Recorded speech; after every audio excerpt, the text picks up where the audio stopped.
Shibir an exceptional institution. আমার উস্তাদরা মাঝে মধ্যে জিজ্ঞেস করতে হয় ফজরের নামাজ কে কে পড়ছে হাত তুলো, তো হাসাই মিসাই সবে মিলে হাত তুলিলাম।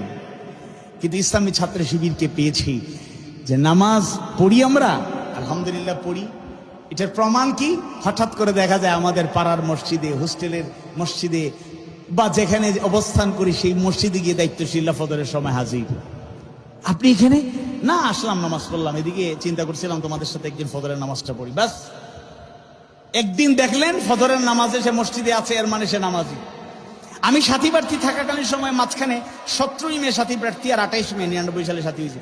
মাঝখানে একটা বন্ধ ছিল, গ্যাপ ছিল। আমি সুনামগঞ্জে গেছি, মানে বাড়িতে গেছি 2-3 দিনের জন্য। হঠাৎ করে আমার মানে প্রথম দিন রাতেই থাকার পরে ফজরের নামাজে সুনামগঞ্জের এক দায়িত্বশীল গিয়ে হাজির। তাই আমি বললাম, ভাই আপনি এখানে নামাজ পড়লেন?